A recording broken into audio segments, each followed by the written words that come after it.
Hare Krishna, Krishna Krishna, Hare Hare, Hare Rama,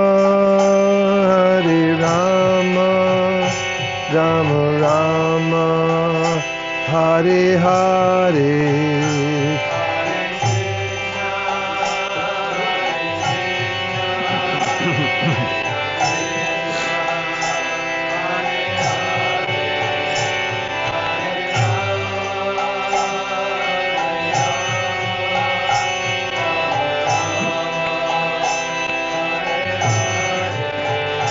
Hare Krishna, Krishna Krishna, Hare Hare, Hare Rama,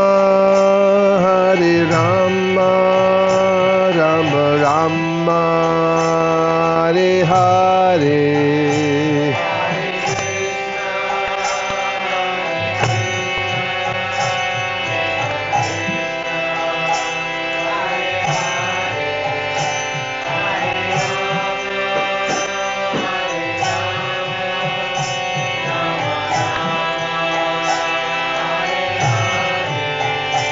Hare Krishna, Krishna Krishna, Hare Hare, Hare Rama, Rama Rama, Hare Hare.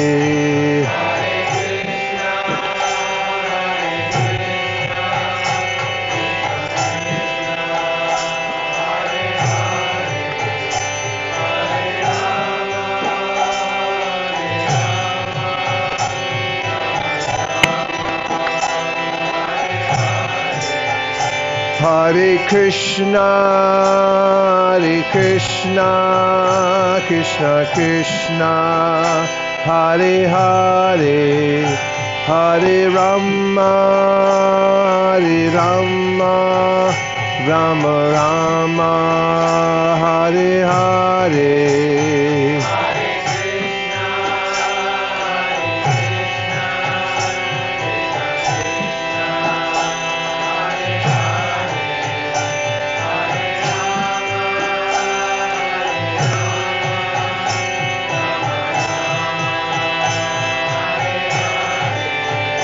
Hare Krishna, Krishna Krishna, Hare Hare, Hare Rama, Rama Rama, Hare Hare.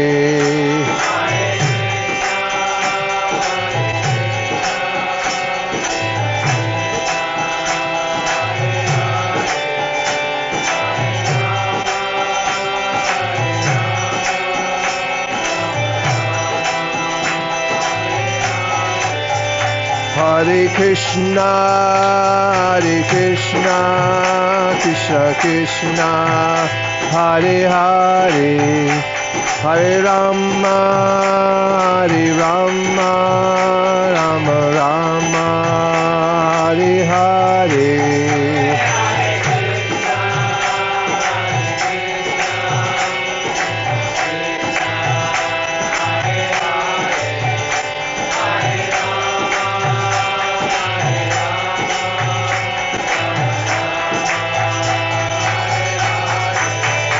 Hare Krishna, Krishna Krishna, Hare Hare, Hare Rama,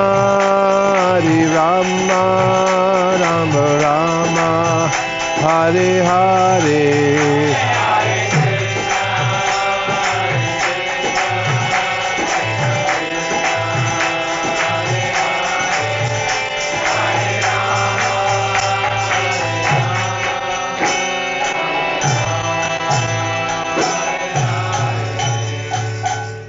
Jai Gaura Premanande.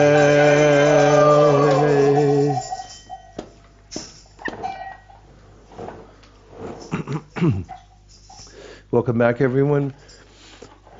If you've been away for the last 20 days. We're here at Govardhana Hill at the Bhaktivedanta Ashram down the street from the Lakshmi Narayan Mandir in Dangati, down the street from Anior, just around the corner from the Lakshmi Shringa Temple. And we're camped out here at the foot of Govardhana Hill, and we're reading from the Sri Chaitanya Charitamrita. So far, we've made it in the reading of the Madhya Lila up to chapter 25. And that's something because there's only 25 chapters. And we're taking up where we left off just before we had prasadam break at text number 105. And we're going to move ahead and see if by Krishna's mercy we could somehow finish today. It's a long shot, but we're going to try for it. You all ready for the long haul? You ready for the long haul? Okay. This is Kaviraj Goswami, not me. He said, "Please hear attentively what I shall speak to you. For transcendental knowledge about me is not only scientific, but full of mysteries."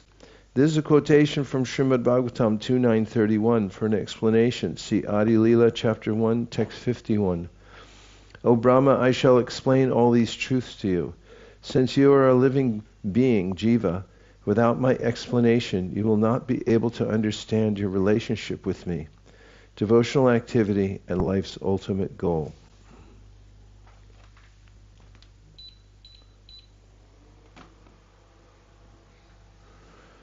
I shall explain to you my actual form and situation, my attributes, activities, and 6 opulences. Lord Krishna assured Lord Brahma, "By my mercy, all these things will be awakened in you." Saying this, the Lord began to explain the 3 truths, tattvas, to Lord Brahma. "By my causeless mercy, be enlightened in truth about my personality, manifestations, qualities, and pastimes." This is a quotation from Srimad Bhagavatam 2.9.32. Before the creation of the cosmic manifestation, the Lord said, "I existed, and the total material energy, material nature, and the living entities all existed in me. After creating the cosmic manifestation, I entered into it. Whatever you see in the cosmic manifestation is but an expansion of my energy. When the whole universe dissolves, I remain full in myself, and everything that was manifested is again preserved in me. Prior to the cosmic manifestation, only I exist. Ahamevasa mevagre nanyad yat sadasat param paschad aham yadetascha yo vishishyeta sosmyaham. Prior to the cosmic manifestation, only I exist, and no phenomena exist, either gross, subtle, or primordial. After creation, only I exist in everything, and after annihilation, only I remain eternally." Purport: This is a quotation from Srimad Bhagavatam 2.9.33. It is the first verse of the Chatushloki. For an explanation, see Adi Lila, chapter 1. In this verse, beginning with Aham Eva, the word Aham is expressed 3 times. In the beginning, there are the words Aham Eva. In the second line, there are the words Paschad Aham. At the end are the words Sos Smyaham. This Aham indicates the Supreme Person. By repetition of Aham, the transcendental personality, who is complete with 6 opulences, is confirmed. Impersonalists do not accept the personal feature of the Supreme Personality of Godhead. The Supreme Personality of Godhead is stressed in this verse in order to impress upon them the necessity of accepting Him. Therefore, the word Aham is mentioned 3 times. To stress something important, one repeats it 3 times. Lord Krishna continued, "Actual spiritual knowledge and its practical application are considered in all these sound vibrations. Although the external energy comes from me, I am different from it. Sometimes a reflection of the sun is experienced in place of the sun, but its illumination is never possible independent of the sun. When one is transcendentally situated, he can perceive me. This perception is the basis of one's relationship with the Supreme Lord.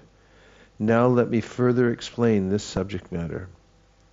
Real spiritual knowledge has to be received from revealed scriptures. After this knowledge is attained, one can begin to perceive his actual spiritual life. Any knowledge achieved by speculation is imperfect. One must receive knowledge from the parampara system and from the Guru. Otherwise, one will be bewildered and will ultimately become an impersonalist. When one very scrutinizingly deliberates, he can realize the personal feature of the Absolute Truth.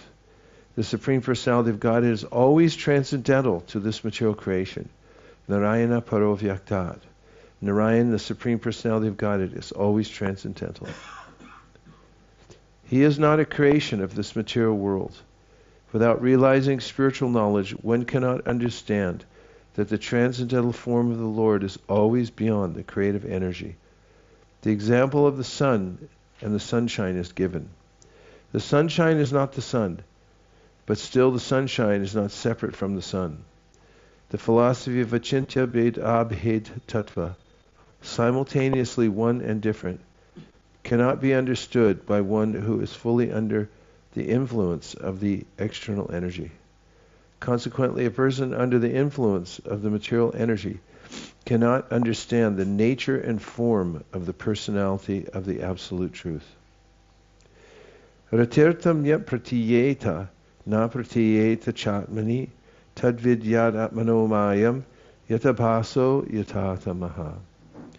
What appears to be truth without me is certainly my illusory energy, for nothing can exist without me. It is like a reflection of a real light in the shadows. For in the light there are neither shadows nor reflections. This is a quotation from Srimad Bhagavatam 2.9.34. It is the second verse of the Chatur Shloki. For an explanation of this verse, see Adi Lila, chapter 1, text 54. Now please hear from me about the process of devotional service, which is applicable in any country, for any person, at all times, and in all circumstances. The cult of Bhagavat Dharma can be spread in all circumstances, among all people, and in all countries. Many envious people accuse the Krishna conscious movement of spoiling the rigidity of so-called Hinduism. That is not actually the fact. Sri Chaitanya Mahaprabhu confirms that devotional service to the Lord, the cult of Bhagavata Dharma, which is now being spread as the Hare Krishna movement, can be spread in every country, to every person, in every condition of life, and in all circumstances. Bhagavata Dharma does not restrict pure devotees to the Hindu community. A pure devotee is above a Brahmana. Therefore, it is not incompatible to offer the sacred thread to devotees in Europe, America, Australia, Japan, Canada, and so on. Sometimes these pure devotees who have been accepted by Sri Chaitanya Mahaprabhu are not allowed to enter certain temples in India. Also, some high caste Brahmanas and Goswamis refuse to take prasadam in the temples of the International Society for Krishna Consciousness. Actually, this is against the instruction of Sri Chaitanya Mahaprabhu. Devotees can come from any country, and they can belong to any creed or race. On the strength of this verse, those who are actually devotees and followers of Sri Chaitanya Mahaprabhu must accept devotees from all parts of the world as pure Vaishnavas. They should be accepted not artificially, but factually. One should see how they are advanced in Krishna consciousness and how they are conducting deity worship, Sankirtan, and Rathayatra. Considering all these points, the envious persons must henceforward refrain from their malicious atrocities. Malicious atrocities. As far as religious principles are concerned, there is a consideration of the person, the country, the time, and the circumstance. In devotional service, however, there's no such considerations. Devotional service is transcendental to all such considerations. When we are on the material platform, there are different types of religions: Hinduism, Christianity, Islam, Buddhism, and so forth. These are instituted for a particular time, a particular country, or a particular person. Consequently, there are differences. Christian principles are different from Hindu principles, and Hindu principles are different from Muslim and Buddhist principles. These may be considered on the material platform, but when we come to the platform of transcendental devotional service, there are no such considerations. The transcendental service of the Lord, sadhana bhakti, is above these principles. The world is anxious for religious unity, and that common platform can be achieved in transcendental devotional service. This is the verdict of Sri Chaitanya Mahaprabhu. When one becomes a Vaishnava, he becomes transcendental to all these limited considerations.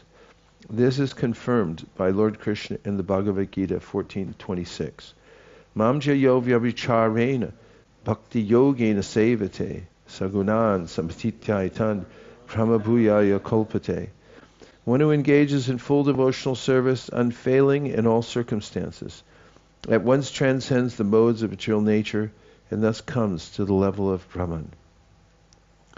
The devotional activities of the Krishna consciousness movement are completely transcendental to material considerations. As far as different faiths are concerned, religions may be of different types, but on the spiritual platform, everyone has an equal right to execute devotional service. That is the platform of oneness and the basis for a classless society.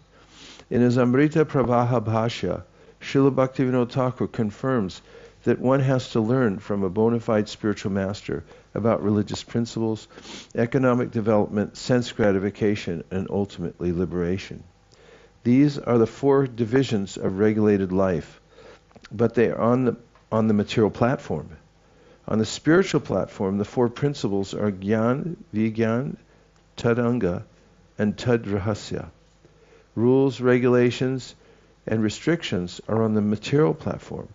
But on the spiritual platform, one has to be equipped with transcendental knowledge, which is above the principles of religious rituals.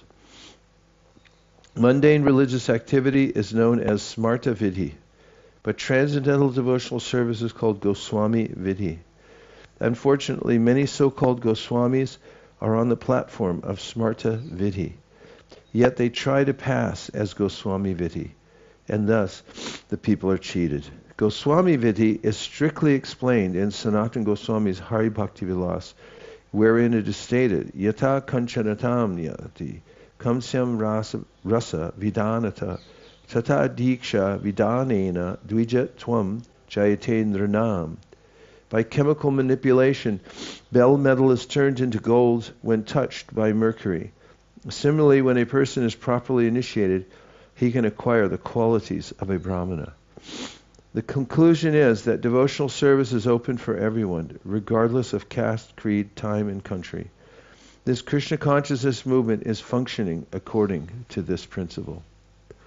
It is therefore the duty of every man in every country, in every circumstance, and at all times, to approach a bona fide spiritual master, question him about devotional service, and listen to him explain the process. Itavad eva jignasyam tatva jignasunatmanaha anvaya vyatareka abhyam yat syat sarvatra sarvada. A person interested in transcendental knowledge must therefore always directly and indirectly inquire about it to know about the all-pervading truth. This is a quotation from Srimad Bhagavatam 2.936. It is the fourth verse of the Chaturshloki. For an explanation, see Adi Leela chapter 1, text 56. Supreme affection for me is called love of Godhead, and that is the ultimate goal of life. Let me explain by a practical example the natural characteristics of such love. The five material elements are existing inside and outside of every living entity. Similarly, I, the Supreme Personality of Godhead, am manifest within the heart of the devotee as well as outside his body. The pure devotee knows that he is a servant of Krishna eternally. He knows that everything can be used in the service of the Lord. As the material elements, yata mahanti bhutani bhuteshu chavacheshvanu, pravishtanyapavrishtani tatateshu nateshvaham. As the material elements enter the bodies of all living beings and yet remain outside them all, I exist within all material creations and yet am not within them. This is a quotation from Srimad Bhagavatam 2.935. It is also the third verse of the Chaturshloki. A highly elevated devotee can bind me, the Supreme Personality of Godhead, in his heart by love. Wherever he looks, he sees me and nothing else. Vishuddhati hridayamna yasya sakshad darir avasha vihito pyuko ganasha pranayarasanaya dhrutangri padma sabhavati bhagavati pradana bhagavata pradana ukta.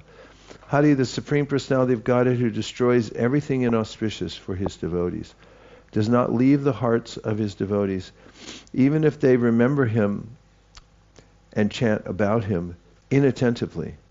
This is because the rope of love always binds the Lord within the devotee's heart. Such devotees should be accepted as most elevated.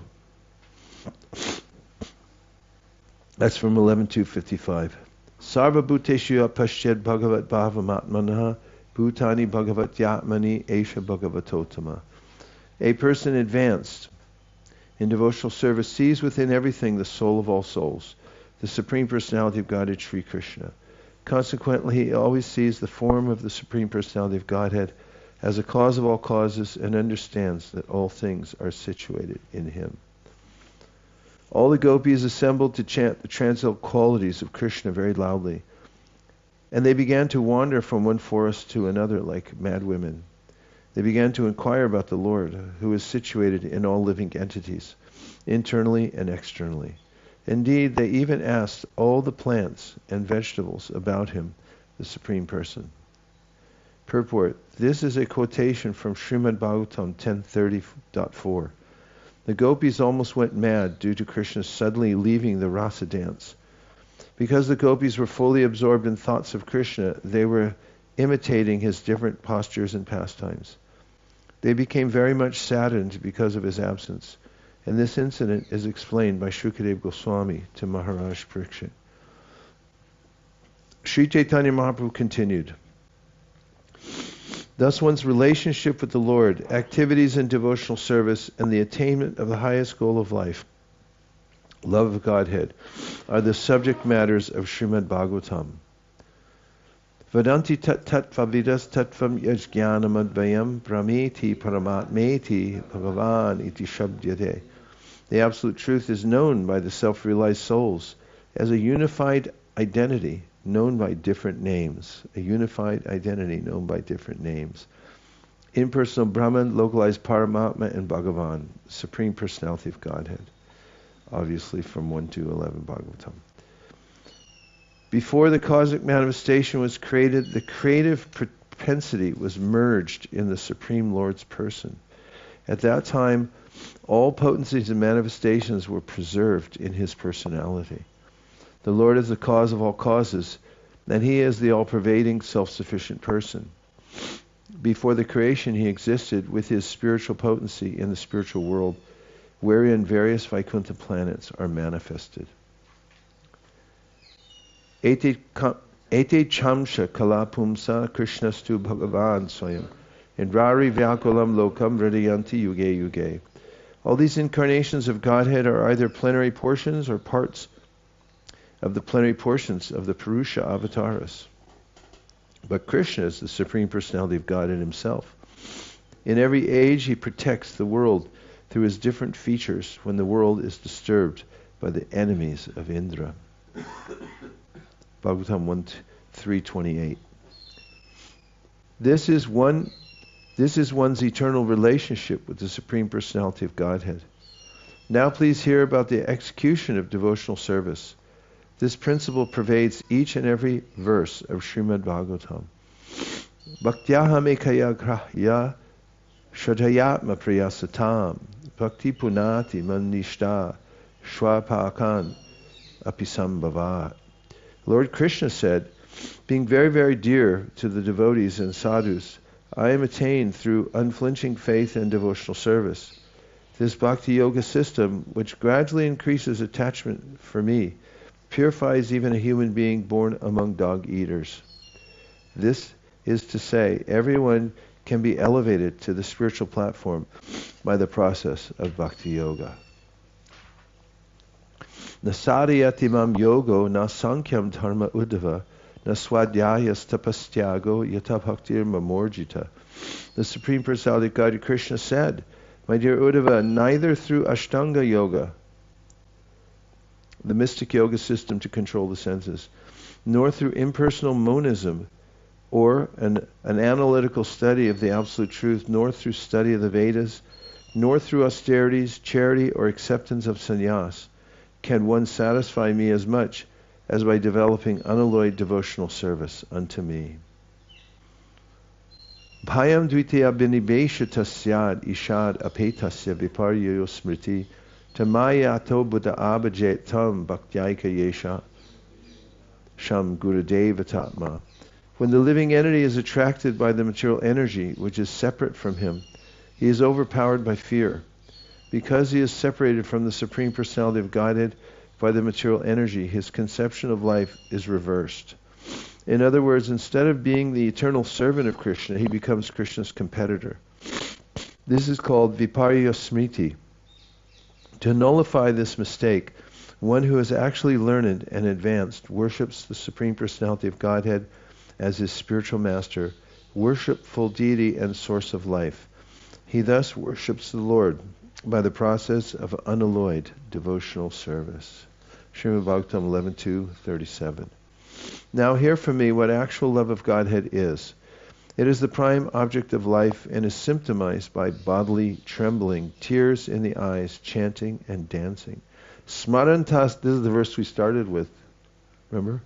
Smarantas smarantascha mito gauga haram harim bhakta sanjataya bhaktya bhibrat yupulakam tanum. Pure devotees manifest spiritual bodily symptoms of ecstatic love simply by remembering and reminding others of the Supreme Personality of Godhead, Hari, who takes away everything inauspicious from the devotee.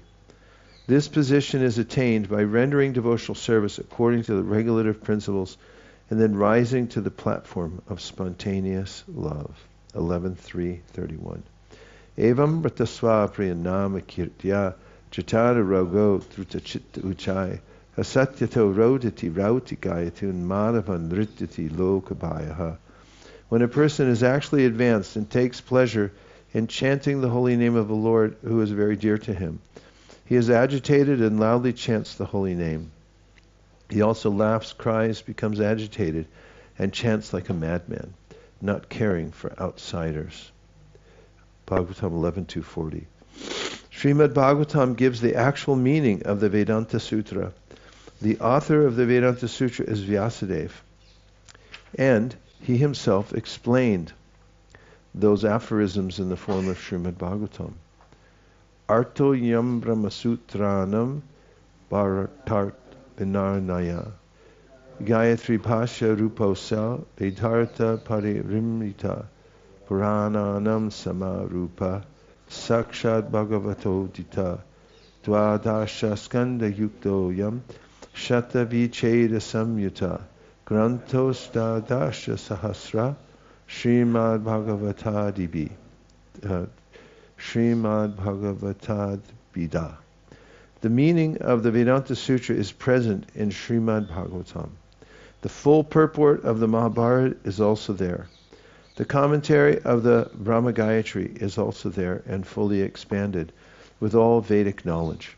Srimad Bhagavatam is the supreme Purana, and it was compiled by the Supreme Personality of Godhead in his incarnation as Vyasadeva. There are 12 cantos, 335 chapters, and 18,000 verses. There are 12 cantos, 335 chapters, and 18,000 verses. You need a password? Here you go. Garuda Purana. The essence of all Vedic literature and all histories has been collected in Srimad Bhagavatam. Purport: Srimad Bhagavatam was collected by the incarnation of God, Vyasadeva, and it was later taught to his son, Shukadeva Goswami. This is a quotation from Srimad Bhagavatam 1.341. Sarva Vedanta Saram hi Srimad Bhagavatam ishyate tad rasamrita triptasya nanyatrasya dhrati kochit. Srimad Bhagavatam is accepted as the essence of all Vedic literature and Vedanta philosophy. Whoever tastes this transcendental mellow of Srimad Bhagavatam is never attracted to any other literature. 12.13.15. In the beginning of Srimad Bhagavatam, there is an explanation of the Brahma Gayatri mantra. The absolute truth, Satyam Param, indicates the relationship, and we meditate, Dhimahi, on him, indicates the execution of devotional service and the ultimate goal of life. O my Lord Sri Krishna, son of Vasudeva, O all-pervading personality of Godhead, I offer my respectful obeisances unto you. I meditate upon Lord Sri Krishna because he is the absolute truth and the primeval cause of all causes of the creation, sustenance, and destruction of the manifested universes. He is directly and indirectly conscious of all manifestations, and he is independent because there is no other cause beyond him. It is he only who first imparted the Vedic knowledge unto the heart of Brahmaji, the original living being. By him, even the great sages and demigods are placed into illusion, as one is bewildered by the illusory representations of water seen in fire or land seen on water.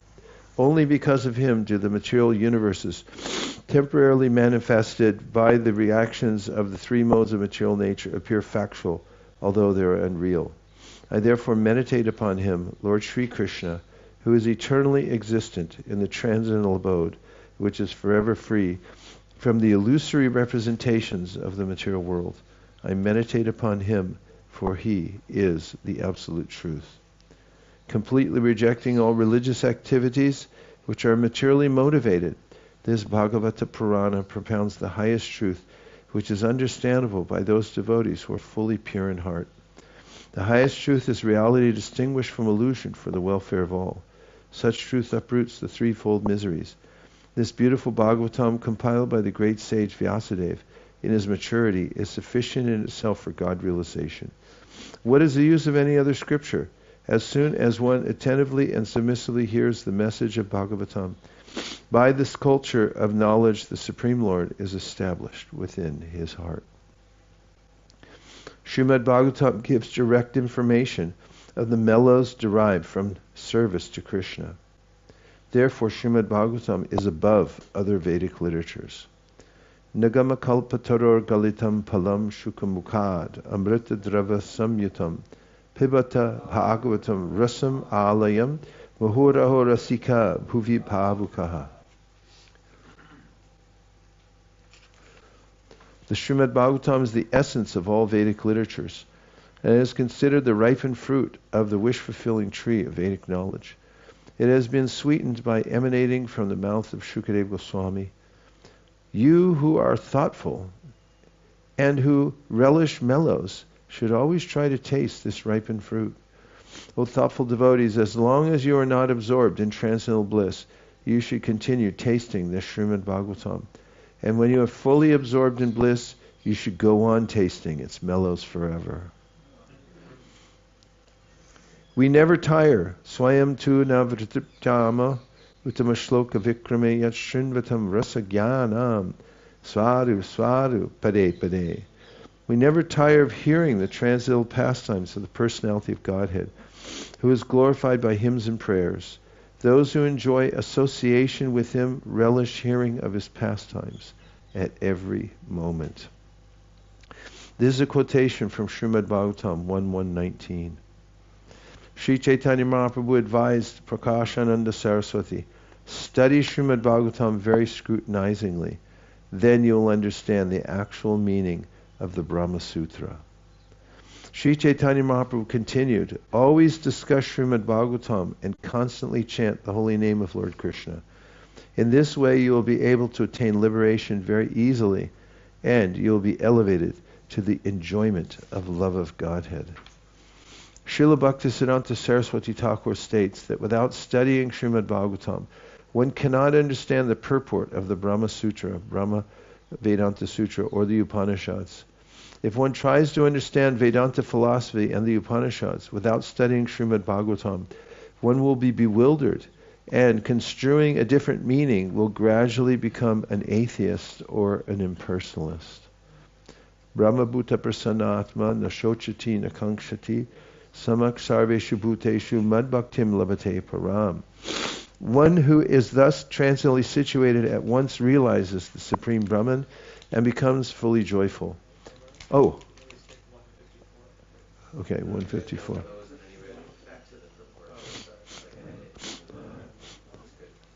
Am I okay? Okay, thank you. One who is thus transcendently situated at once realizes the Supreme Brahman and becomes fully joyful. He never laments or desires to have anything. He is equally disposed toward every living entity. In that state, he attains pure devotional service unto me. What does it mean to be equally disposed towards every living entity? Huh? Yes.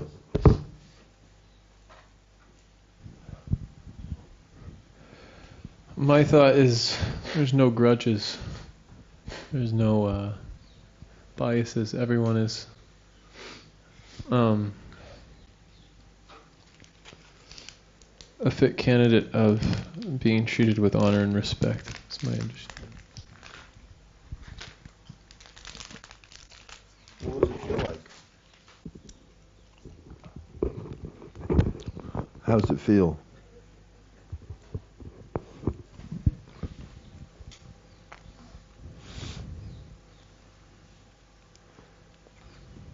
I'll ask Naveen and your approval.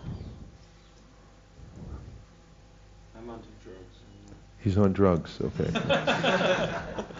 So maybe you can tell us. Prabhu, you had the point?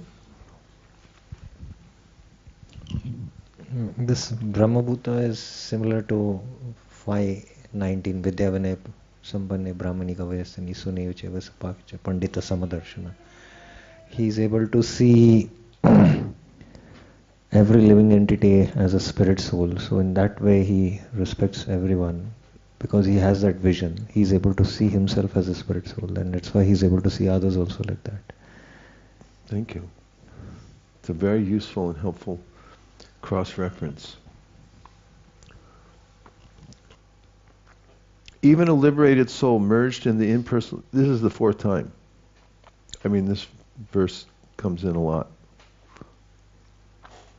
Even a liberated soul merged in the impersonal Brahman effulgence is attracted to the pastimes of Krishna. He thus installs the deity and renders the Lord service. Patipavan, what do you think of that verse? He's enjoying. Give him a microphone. Let's hear what he's thinking.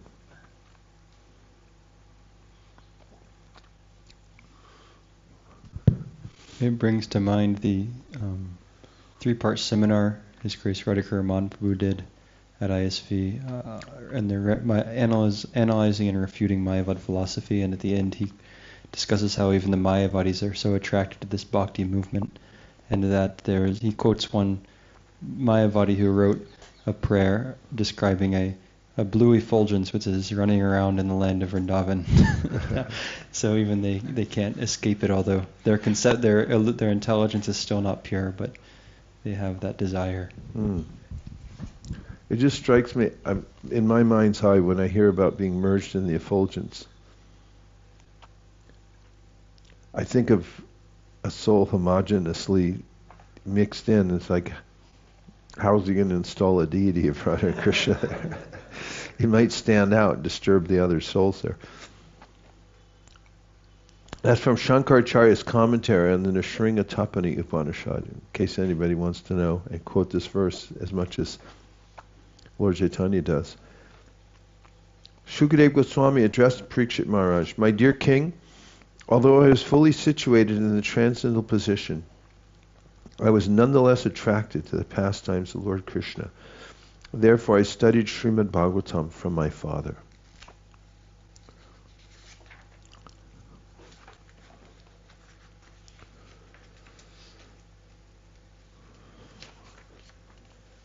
Tasyaravinda nayanasya padaravinda kinjalka mishra tulasi makarandavayu antargatasva vivarina chakara tesham shankshobham aksharajusham apichittatanvo.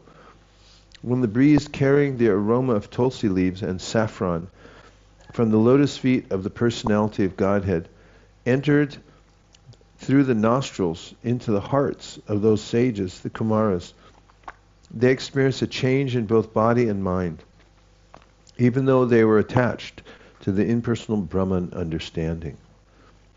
Third canto. Atma Ramas Jamunayo Nirgranta Apyarukrame Korvantya Haitu Kim Bhaktim Itam Bhuta Gunohari.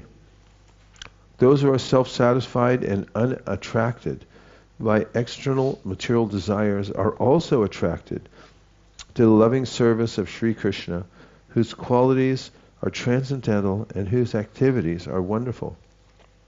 Hari, the Supreme Personality of Godhead, is called Krishna because he has such transcendentally attractive features. 1.7.10 Bhagavatam. At this time, the Brahmana from the province of Maharashtra mentioned Lord Chaitanya's explanation of the Atmarama verses. Here you go, Vrajras Bhavana. Get ready. The Maharashtrian Brahmin stated that Sri Chaitanya Mahaprabhu had already explained that verse in 61 ways. Everyone was astonished to hear this. When all the people gathered there expressed the desire to hear again the 61 different meanings of the Atmarama Shloka, Sri Chaitanya Mahaprabhu again explained them. He said, it's amazing how refined the culture is.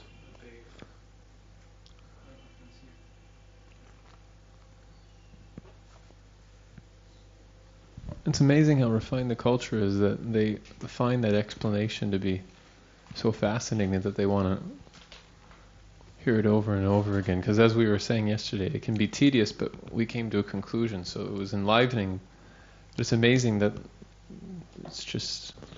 Are you finding some contrast between that and the 10-second reel? Of a cat catching onto a bear or something like that. When everyone heard Sri Chaitanya Mahaprabhu's explanation of the Atmarama Shloka, everyone was astonished and struck with wonder. They concluded that Sri Chaitanya Mahaprabhu was none other than Lord Krishna himself. After giving those explanations again, Sri Chaitanya Mahaprabhu arose and took his leave. All the people there offered their obeisances unto him and chanted the Maha Mantra. All the inhabitants of Kashi, Varanasi, began chanting the Hare Krishna Maha Mantra in ecstatic love. Sometimes they laughed, sometimes they cried, sometimes they chanted, and sometimes they danced. After this, all the Mayavadi sannyasis and learned scholars at Varanasi began discussing Srimad Bhagavatam. In this way, Sri Chaitanya Mahaprabhu delivered them. It's the beginning of Bhadra Purnima. Sri Chaitanya then returned to his residence with his personal associates. Thus he turned the whole city of Varanasi into another Navadweep. Nadia Nagara. Nitai Neche Neche Gaire. Both Navadvip and Varanasi were celebrated for their highly educational activities. At the present time, these cities are still inhabited by great learned scholars, but Varanasi is especially a center for Mayavadi sannyasis, who are learned scholars. However, unlike Navadvip, there are hardly any devotees in Varanasi. Consequently, a discussion of Srimad Bhagavatam was very rare in Varanasi. In Navadvip, such a discussion was quite ordinary. After Sri Chaitanya Mahaprabhu visited Varanasi and turned Prakashananda Saraswati and his disciples into Vaishnavas, Varanasi became like Navadvip because so many devotees began discussing Srimad Bhagavatam. Even at the present moment, one can hear many discussions on Srimad Bhagavatam taking place on the banks of the Ganga. Many scholars and sannyasis gather there to hear Srimad Bhagavatam and perform Sankirtan.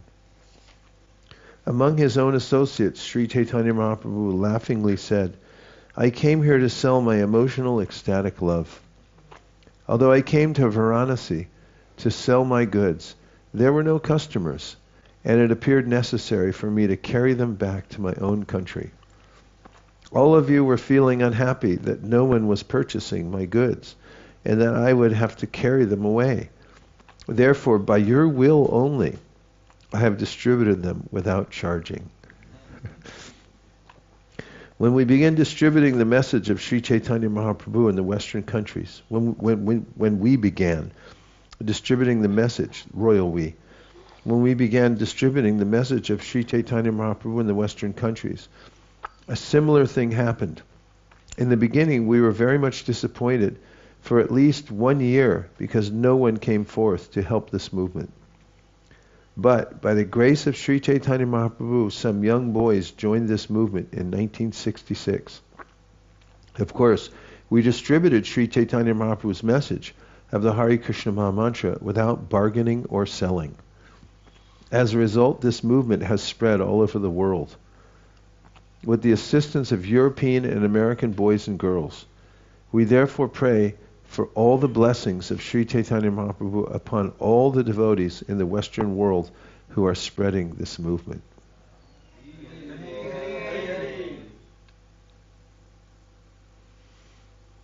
All the Lord's devotees then said, "You have incarnated to deliver fallen souls. You have delivered them in the east and in the south, and now you are delivering them in the west. Only Varanasi was left because people there were against your missionary activities.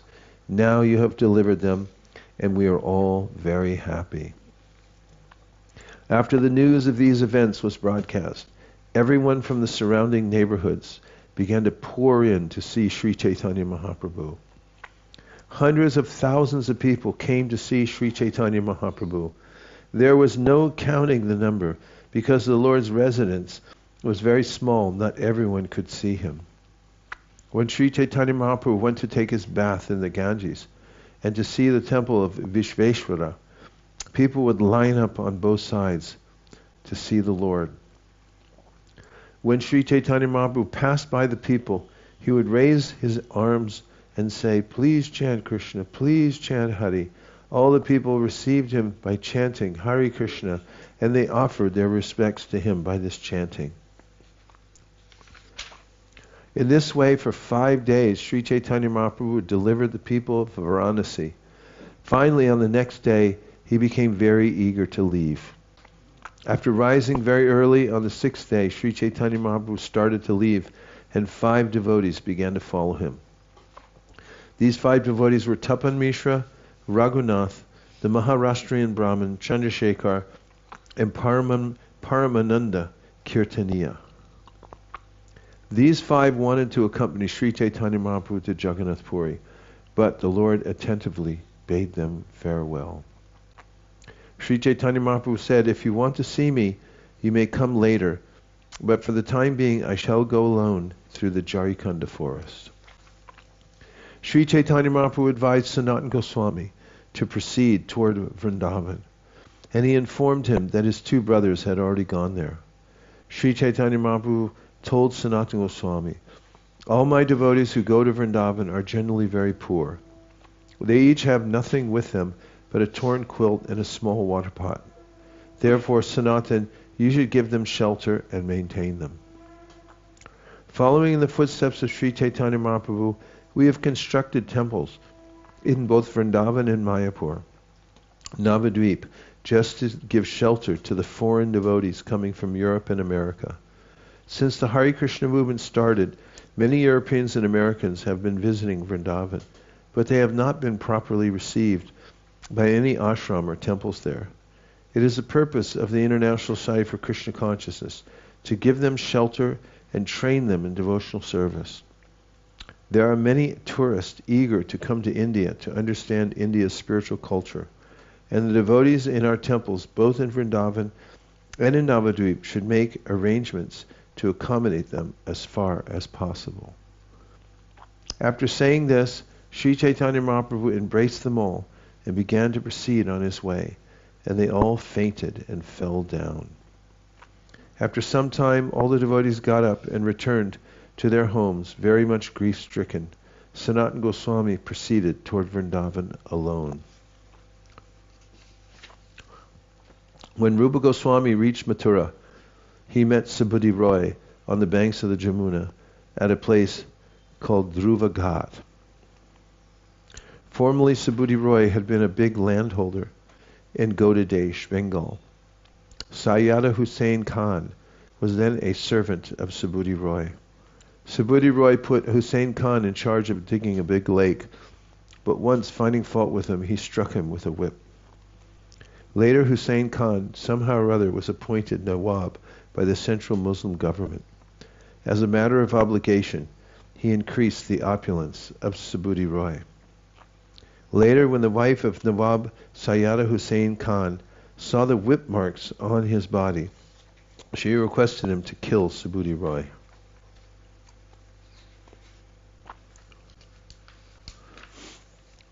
Hussain Khan replied, "Subhuti Roy has maintained me very carefully. He was just like a father to me." He said, "Now you are asking me to kill him. This is not a very good proposal." Bhala nahe khata.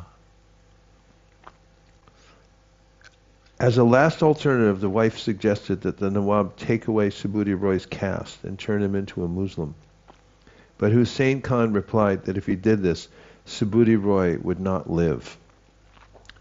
This became a perplexing problem for him because his wife kept requesting him to kill Subhuti Roy. Finally, the Nawab sprinkled a little water on Subhuti Roy's head from a pitcher that had been used by a Muslim. 500 years ago in India, the Hindus were so rigid and strict that if a Muslim would sprinkle a little water from his pitcher upon a Hindu, the Hindu would be immediately ostracized. Recently, in 1947, during the partition days, there was a big riot between Hindus and Muslims, especially in Bengal. The Hindus were forcibly made to eat cow's flesh, and consequently they began crying, thinking that they had become Muslims. Actually, the Muslims in India did not come from the country of the Muslims, but Hindus instituted the custom that somehow or other, if one contacted a Muslim, he became a Muslim. Rupa and Sanatana Goswami were born in a high Brahmin family, but because they had accepted employment under a Muslim government, they were considered Muslims. Subhuti Roy was sprinkled with water from the pitcher of a Muslim, and consequently he was condemned to have become a Muslim. Later, Aurangzeb, the Muslim emperor, introduced a tax especially meant for Hindus. Because being oppressed in the Hindu community, many low-caste Hindus preferred to become Muslims. In this way, the Muslim population increased. Later, the British government made it a policy to divide the Hindus and the Muslims, and thus they maintained ill feelings between them. The result was that India was divided into Pakistan and Hindustan. From early histories, it appears that the entire earth was under one culture, Vedic culture. But gradually, due to religious and cultural divisions, the rule fragmented into many subdivisions. Now the earth is divided into many countries, religions, and political parties. Despite these political and religious divisions, we advocate that everyone should unite under one culture, Krishna consciousness. People should accept one God, Krishna, one scripture, the Bhagavad Gita, and one activity, devotional service to the Lord. Thus people may live happily upon this earth and combine to produce sufficient food. In such a society, there would be no question of scarcity, famine, or cultural or religious degradation. So-called caste systems and national divisions are artificial. According to our Vaishnava philosophy, these are all external bodily designations. The Krishna consciousness movement is not based upon bodily designations. It is a transcendental movement on the platform of spiritual understanding. If the people of the world understood that the basic principle of life is spiritual identification, they would understand that the business of the spirit soul is to serve the Supreme Spirit Krishna. As Lord Krishna says in Bhagavad Gita, Mamaivam sho jiva loke, jiva bhuta sanatana. The living entities in this conditioned world are my fragmental parts. All living entities in different life forms are sons of Krishna. Therefore, they are all meant to serve Krishna, the original Supreme Father. If this philosophy is accepted, the failure of the United Nations to unite all nations will be sufficiently compensated all over the world by a great Krishna consciousness movement. Recently we had talks with Christian leaders in Australia, including the Catholic Bishop of Melbourne, and everyone there was pleased with our philosophy of oneness in religious consciousness. Taking the Nawab sprinkling water upon him as an opportunity, Subhuti Roy left his family and business affairs and went to Varanasi. It appears that Subhuti Roy was a big landholder and a responsible, respectable gentleman. He could not, however, avoid the social misconception that one becomes a Muslim when water is sprinkled on one's face from a Muslim's pitcher. Actually, he was planning to give up his material life and leave his family. Hindu culture recommends 4 divisions: brahmacharya, grihastha, vanaprastha, and sannyas. Subhuti Roy was thinking of taking sannyas, and by the grace of Krishna, he received this opportunity. He therefore left his family and went to Varanasi. The system of Varnashrama Dharma is very scientific. If one is directed by the Varnashram institution, he will naturally think of retiring from family life at the end of his life. Therefore, sannyas is compulsory at the age of 50. When Subhuti Roy consulted the learned brahmanas at Varanasi, asking them how his conversion to Islam could be counteracted, they advised him to drink hot ghee and give up his life. Very practical.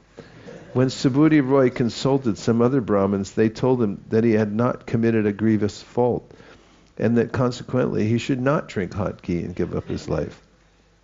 As a result, Subhuti Roy was doubtful about what to do. Some things never change, right? This is another instance of Hindu custom. One Brahmana would give advice condoning a particular fault, and another would give advice to the contrary. Typically, lawyers and physicians differ, giving one kind of instruction and then another. Due to the Brahmanas' differing opinions, Subhuti Roy became further perplexed. He did not know what to do or what not to do. In a state of perplexity, Subhuti Roy met Sri Chaitanya Mahaprabhu when the Lord was at Varanasi.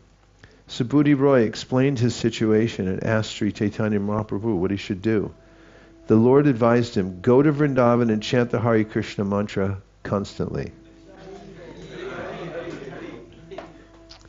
This is a solution to all sinful activities.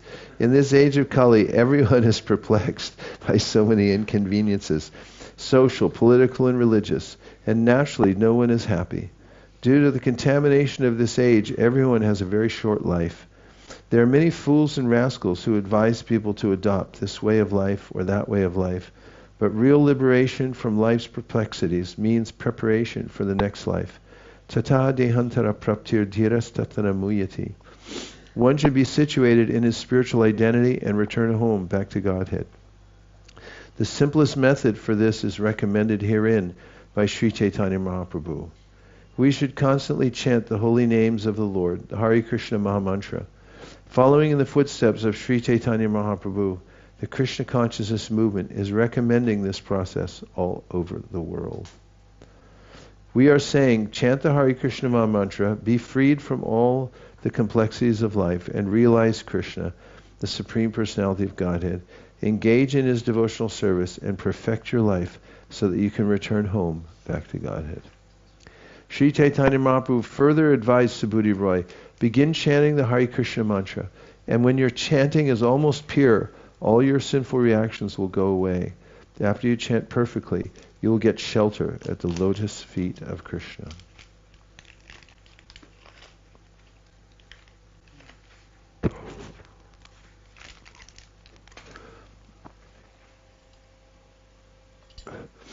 There are 10 10 kinds of offenses should be considered. In the beginning, when one is initiated into the chanting of the Hare Krishna Maha Mantra, there are naturally many offenses. Therefore, the devotee should very carefully try to avoid these offenses and chant purely. This does not mean that the Hare Krishna Maha Mantra is sometimes pure and sometimes impure. Rather, the chanter is impure due to material contamination. He has to purify himself so that the holy name will be perfectly effective. Chanting the holy name of the Lord inoffensively will help one get immediate shelter at Krishna's lotus feet. This means that by excuse me.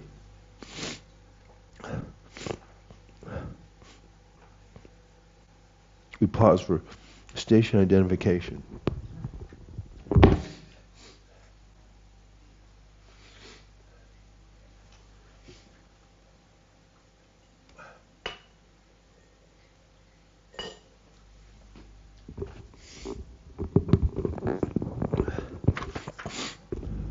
This does not mean that the Hare Krishna Maha Mantra is sometimes pure and sometimes impure. Rather, the chanter is impure due to material contamination. He has to purify himself so that the holy names will be perfectly effective. Chanting the holy name of the Lord inoffensively will help one get immediate shelter of Krishna's lotus feet. This means that by chanting purely, one will immediately be situated on the transcendental platform. We should note, however, that according to Sri Chaitanya Mahaprabhu's instructions, one should not wait to purify himself before chanting the Hare Krishna mantra. Whatever our condition may be, we should begin chanting immediately. By the power of the Hare Krishna mantra, we will gradually be relieved from all material contaminations and will get shelter at the lotus feet of Krishna, the ultimate goal of life. When you are situated at the lotus feet of Krishna, no sinful reaction can touch you. This is the best solution to all sinful activity. Thus, receiving the order from Sri Chaitanya Mahaprabhu to go to Vrindavan, Subhuti Roy left Varanasi and went through Prayag, Ayodhya, and Naimisharanya toward Vrindavan. Subhuti Roy stayed for some time at Naimisharanya. During that time, Sri Chaitanya Mahaprabhu went to Prayag after visiting Vrindavan. After reaching Mathura, Subhuti Roy received information of the Lord's itinerary.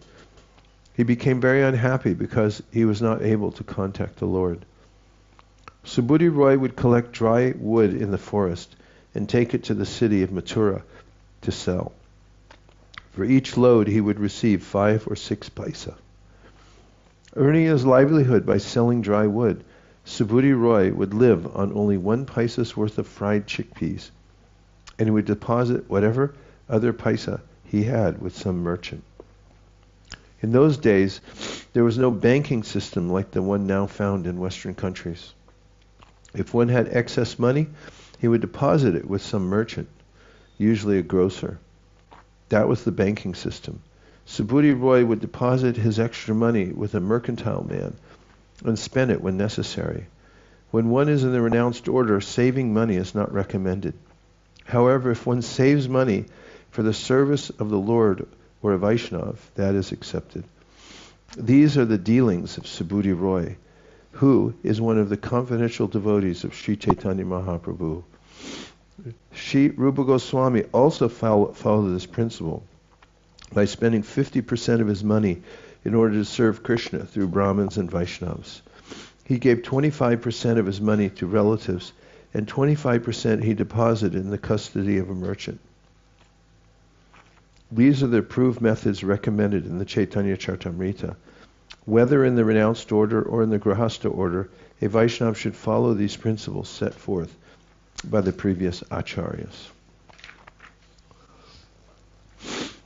Subhuti Roy used to spend his savings to supply yogurt to Bengali Vaishnavas who came to Mathura. He also gave them cooked rice and oil massages. When he saw a poverty-stricken Vaishnava, he would use his money to feed him. There is a special reference for the maintenance of Bengali Vaishnavas. This is a special reference. A Gaudiya Vaishnav is a Bengali Vaishnav. Most of the devotees of Lord Chaitanya at that time were Gaudiyas and Oriyas, inhabitants of Bengal and Orissa. There are still many hundreds of thousands of his followers in Bengal and Orissa. Bengalis are habituated to eating cooked rice as their staple food. When they went to Mathura in the north, they found that the people generally ate chapatis or rotis made of wheat. The Bengalis could not digest this food because they were used to cooked rice. Therefore, as soon as Subhuti Roy saw a Bengali Vaishnava arriving in Mathura, he would try to supply him with cooked rice.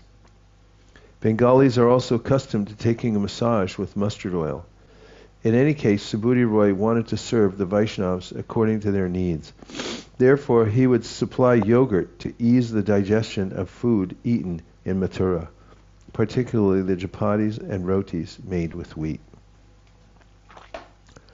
When Rupa Goswami arrived at Mathura, Subhuti Roy, out of love and affection for him, wanted to serve him in so many ways. He personally took Rupa Goswami to see all the 12 forests of Vrindavan. Srila Rupa Goswami had been a minister in the government of Hussain Shah, and Subhuti Roy was also known to Hussain Shah, because as a boy the Shah had been Subhuti Roy's servant. It appears that Subhuti Roy was elderly, yet while he was living in Mathura, he showed Rupa Goswami the 12 forests of Vrindavan. Rupa Goswami remained in Mathura and Vrindavan for 1 month in the association of Subhuti Roy. After that, he left Vrindavan to search for his elder brother, Sanatana Goswami. When Rupa Goswami heard that Chaitanya Mahaprabhu had gone to Prayag on the road along the banks of the Ganges, Rupa and his brother Anupam went that way to meet the Lord. After reaching Prayag, Sanatana Goswami, following the order of Sri Chaitanya Mahaprabhu, went to Vrindavan along the public road. This is especially significant because when Sanatana Goswami went from Bengal to Benares, due to the political situation, he did not go along the public road. After meeting Sri Chaitanya Mahaprabhu at Benares, however, he was ordered to proceed to Vrindavan along the public road leading to Mathura. In other words, he was advised not to fear for his political situation. When Sanatana Goswami met Subhuti Roy at Mathura, Subhuti Roy explained everything about his younger brothers, Rupa Goswami and Anupam. Since Sanatana Goswami went along the public road to Vrindavan, and Rupa Goswami and Anupam went along the road along the Ganges banks, it was not possible for them to meet. Subhuti Roy and Sanatana Goswami had known each other before accepting the renounced order. Therefore, Subhuti Roy showed much affection to Sanatana Goswami, but Sanatana Goswami hesitated to accept his sentiments and affections. Being very advanced in the renounced order, Sanatana Goswami used to wander from forest to forest, never taking shelter of any habitation built of stone. He used to live under trees or beneath bushes both day and night. Srila Sanatana Goswami collected some books about archaeological excavations in Mathura, and wandering in the forest, he sought to renovate all those holy places. Sanatana Goswami remained in Vrindavan, and Rupa Goswami and Anupam returned to Varanasi. When Rupa Goswami arrived at Varanasi, he met the Maharashtrian Brahmin, Chandrasekhar and Tapana Mishra. While Rupa Goswami was staying at Varanasi, he resided at the house of Chandrasekhar and took prasadam at the house of Tapana Mishra. In this way, he heard of Sri Chaitanya Mahaprabhu's instructions to Sanatana Goswami at Varanasi.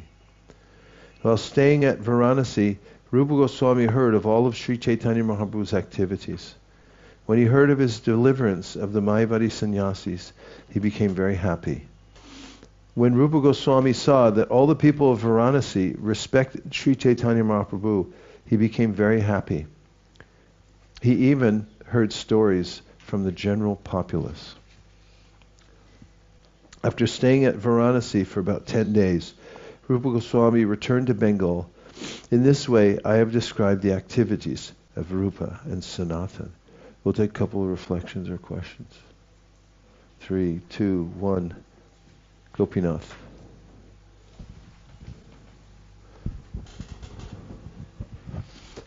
Hare Krishna.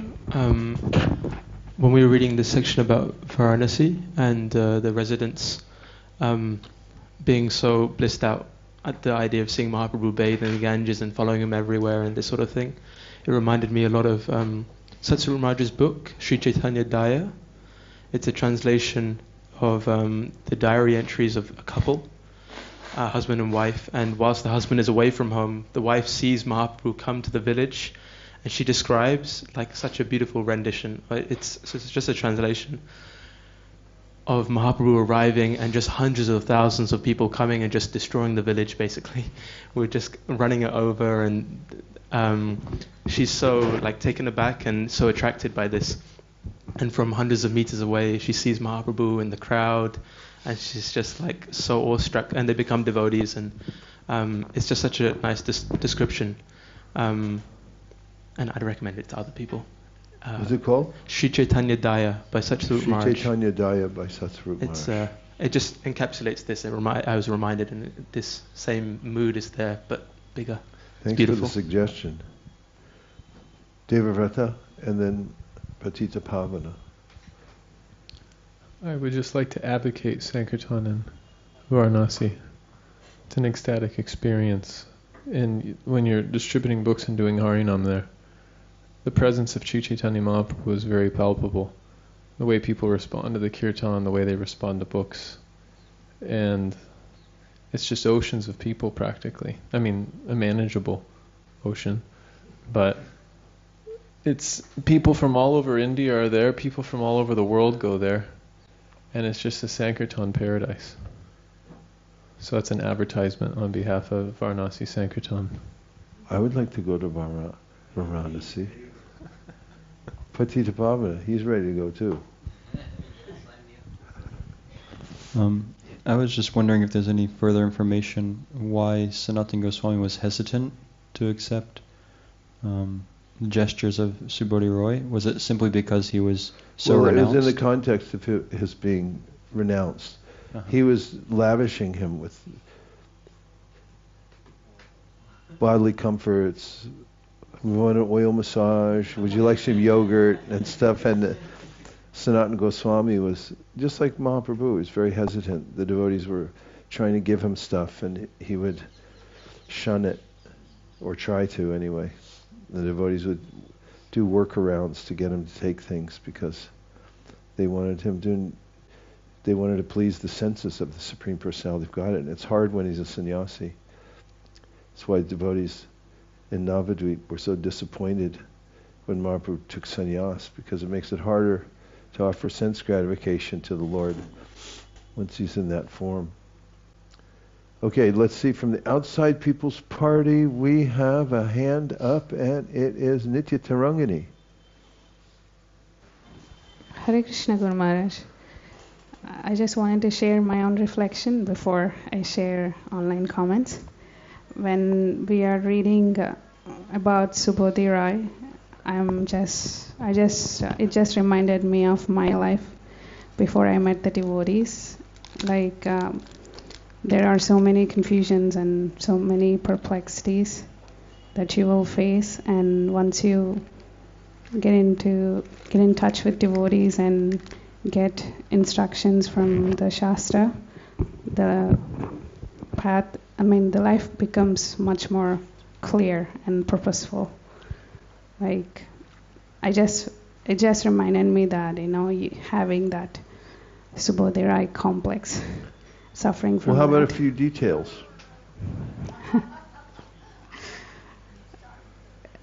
For example, I always used to have a question like, why do we take birth again and again?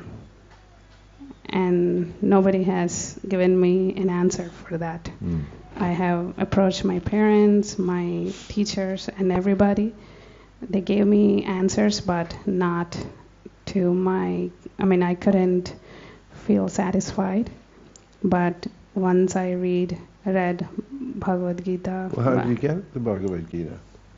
I think after I started coming to ISV. How did you first start coming to ISV? Ramesh, my husband, he was a devotee before I got married. He's still a devotee. So he introduced me to ISV, and the first day I heard your lecture and kirtan, it just opened up so many doors to so many. I mean, I have every question answered. Like all the questions I have been troubled by, like I felt so relieved, and I felt like this is it. You don't have to go anywhere else. Wow. Hari, Hari. Way to go, Ramesh. Prabhu. Thank you so much, Nityasarangi. Hearing these accounts and relating to Subhuti Roy, it's very uplifting, edifying. Not only were these things happening hundreds of years ago, thousands of years ago, but it's the eternal pastime of the Lord to deliver the souls from this world who are sincere. Fantastic. Please go ahead. From our online audience, there is one question from Pritipurna Madhavi Mataji. Hare Krishna Maharaj, Dandavat Pranam. If the portion of some money is kept for relatives, like example given of Srila Rupa Goswami, and if relatives use that money for sense gratification and intoxication, do we get karma from that? If you put aside money and then others in your family use it for intoxication or something like that? If portion of her money is given to relatives. Oh. Yeah, that's not a great idea. But, yeah, it's still, it's implicating in some ways. Better to put a special account where they can only take money out for pilgrimage and yeah, you can have a stipulated account. You get a what card? Food stand card. A BBT card. You can put it aside and just, it's only for books or pilgrimage.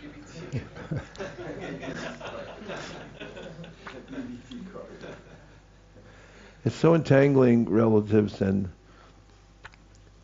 one has to carefully interact with relatives at a certain point,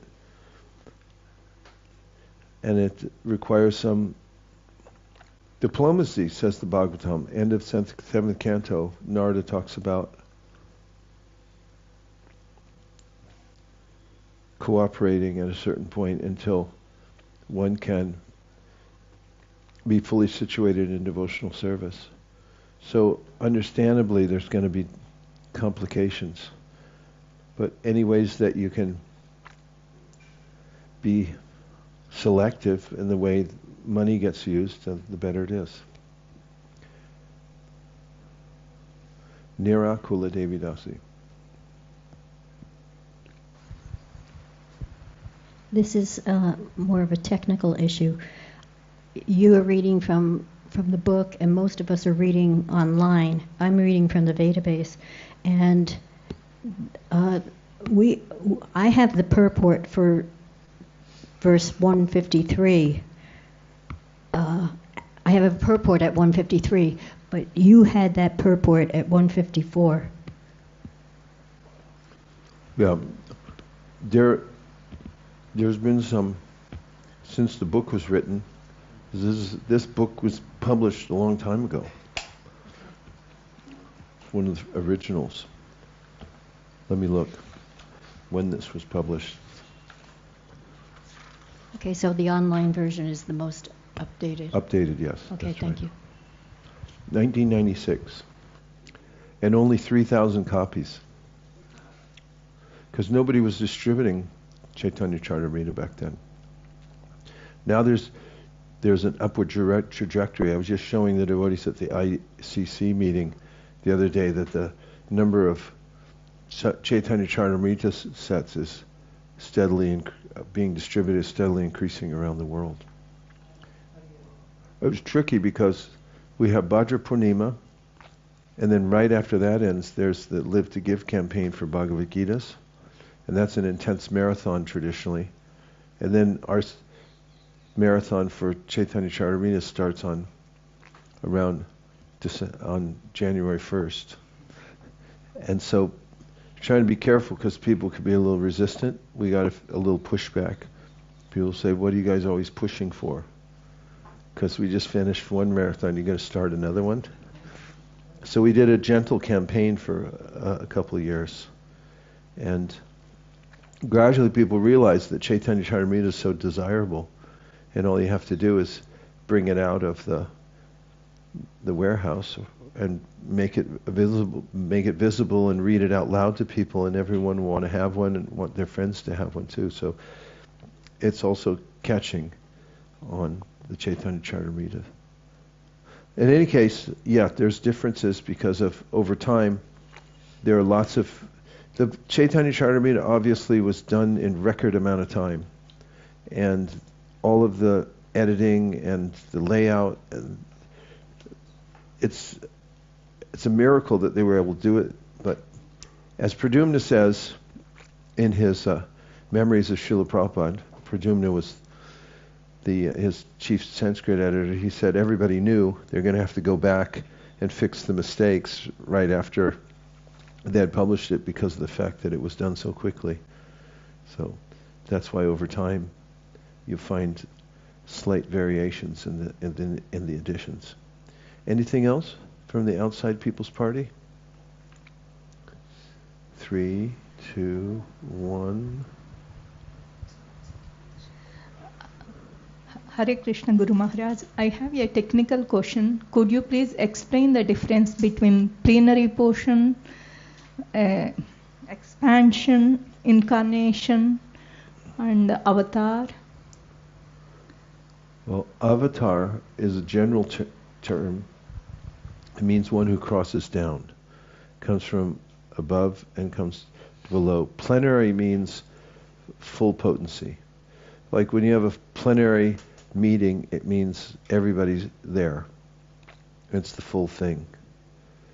Then incarnation, did you say? Incarnation is another general term. It just means, actually it's Latin, incarne. It means, carne means flesh. So it means the form of the Lord has appeared. So it's kind of generic like avatar. And the other one? Expansion. So the idea of expansion is given in the Brahma Samhita, departure eva hidashantanama bipeta dipayate virvita hetu samana dharma yas tadrageva hicha vishnu chaya vipati govindamadi purusham tamaham bhajami. Brahma said there's one original candle. So that candle in this analogy is Krishna. He's the original. And then if you take the candle and you light other candles, they have the same candle power. The light is the same light, but there's still an original candle. So when we say expansion, it means Krishna is the original, and then he expands into Balaram.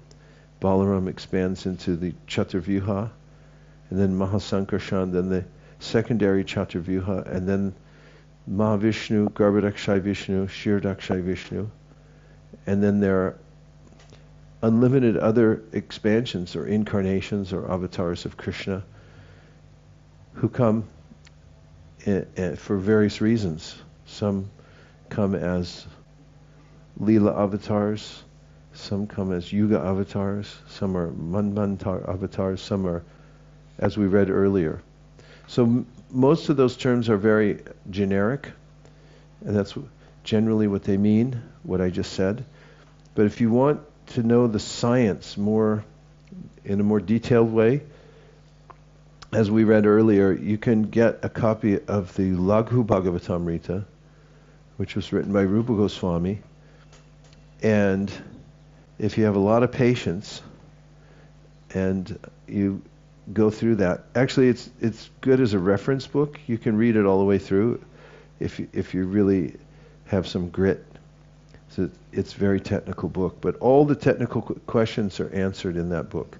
And if you have specific questions about various expansions, who are they, where do they come from, and so forth, what's their category, then you can look up in the index and find it in the Laghu Bhagavatamrita. Good to have in your reference library. And it's available right now at the ISV bookstore. And where is that? You can call in at our operators are standing by to take your call. Okay, there was one more inside. Yes, Prabhu. Madhukji, this is again in 213. Subhidira is showing affection. It is mentioned in the word-to-word meaning Vyavahara Sneha, love and affection because of previous relationship. So is it because of that affection is mostly coming from the bodily concept, that's why he was avoiding? Well, I don't know, because it doesn't say exactly. At least not there it doesn't say. Maybe it does somewhere else. But it says, it's a fair guess. As close of a, yes?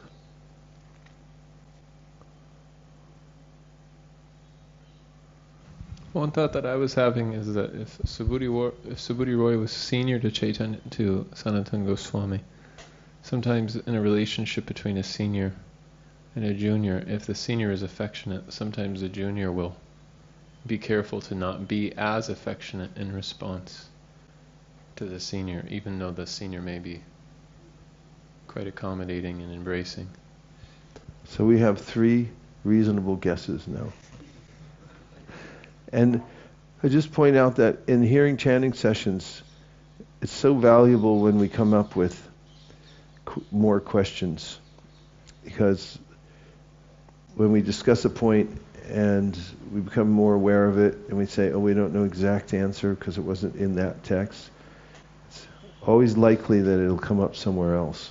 And someone will say, oh, it's said in this Shastra, and this was the relationship Subhuti Roy with Sanatana Goswami. And the only reason we really notice it is because we're in a ready state, because we prepared ourselves by hearing and chanting and coming up with more questions than we have answers. That's really a valuable asset to have. Well, we've got a ways to go to finish. Do you want to soldier forward, or? Yes, please. They both worked for the same Hussein Shah. So they knew each other from their working capacity. So there may have been some relationship there. Did I misunderstand what Prabhu's question or what his point was? So the question from the very beginning was about why Sanatana Goswami is reluctant to take service from Subhuti Roy. Yeah. So it remains a matter of consideration. Thank you, Nirkul. Okay, let's see. It's 4:45. Let's take a 15-minute break.